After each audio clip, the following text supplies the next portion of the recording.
Pernah nggak sih lo lagi nongkrong, terus obrolannya sampai ke titik, kenapa ya negara kita gini-gini aja? Padahal orangnya pinter-pinter, sumber daya alam yang melimpah. Biasanya jawaban paling gampang itu nyalahin pemerintah, nyalahin korupsi, atau nyalahin sistem. Emang nggak salah sih, tapi jujur deh, kalau kita bedah dari sisi manusianya, dari gue, lo, dan kita semua, ada penyakit mental yang bikin kita jalan di tempat. Pertama, jujur aja, kita itu penganut gelar yang utama, skill urusan belakang. Lu lihat deh, berapa banyak orang yang mati-matian kuliah cuma buat dapat ijazah biar bisa pamer di LinkedIn atau menuhin syarat administrasi doang. Pas udah lulus dan disuruh kerja beneran, gelagapan. Kita lebih cinta sama status daripada kapasitas. Kita bangga punya titel panjang di belakang nama, tapi pas diajak problem solving, otaknya blank. Selama kita masih mentingin formalitas dibanding kompetensi, ya jangan harap kita bisa saingan sama orang luar yang fokusnya ke hasil nyata, bukan cuma kertas.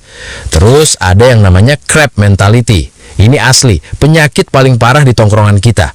Lo tahu kan kepiting di dalam ember? Kalau ada satu kepiting yang mau naik ke atas buat keluar, kepiting yang lain malah narik kaki dia biar jatuh lagi. Gitu juga kita. Kalau ada temen yang ambisius, pengen belajar atau pengen bikin inovasi, bukannya didukung malah disinisin. Alah, sok pinter lo. Atau tumben lo rajin, pengen cari muka ya. Kita itu ngerasa terancam kalau lihat orang lain maju. Kita lebih nyaman kalau semua orang sama-sama susah atau sama-sama rata. Mentalitas begini yang ngebunuh bibit-bibit unggul sebelum mereka sempat berkembang. Lalu masalah literasi yang amburadul. Ingat ya, literasi itu bukan cuma bisa baca, tapi paham apa yang dibaca. Kita ini netizen paling berisik tapi paling males baca konteks. Ada judul berita bombastis dikit, langsung emosi, langsung share ke grup keluarga. Padahal isinya beda jauh. Kita gampang banget dipancing emosinya karena kita males riset kecil-kecilan. Kalau buat urusan stalking mantan atau nyari aib orang, kita nomor 1. Tapi kalau disuruh baca buku 10 halaman buat upgrade diri, ngantuknya minta ampun. Gimana mau maju kalau filter informasi di otak kita aja nggak jalan? Poin berikutnya yang kerasa banget sekarang, FOMO dan haus validasi instan. Kita ini generasi yang pengen kelihatan kaya sebelum beneran kaya.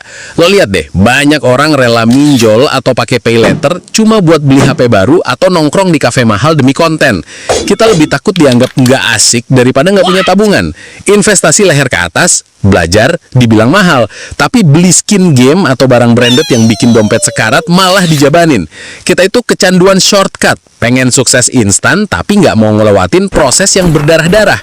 Makanya judi online sama investasi bodong laku keras di sini, karena banyak yang pengen kaya tanpa kerja keras. Terakhir, soal budaya nggak enakan yang salah tempat. Kita sering banget mencampur adukan urusan profesional sama perasaan. Mau negur temen yang kerjanya berantakan, nggak enak, dia kan temen lama. Mau protes ke senior yang salah?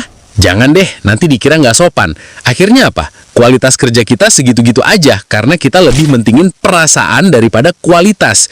Profesionalitas kita kalah sama rasa sungkan yang nggak pada tempatnya.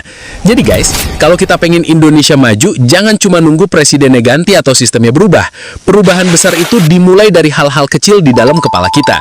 Berhenti narik kaki temen lo yang lagi usaha, mulai fokus upgrade skill bukan cuma gaya, dan stop jadi orang yang nelen mentah-mentah semua info. Indonesia nggak bakal berubah kalau kitanya masih betah jadi kepiting di dalam ember yang sama. Menurut lo gimana? Masih mau nyalahin keadaan atau mulai berbenah pelan-pelan?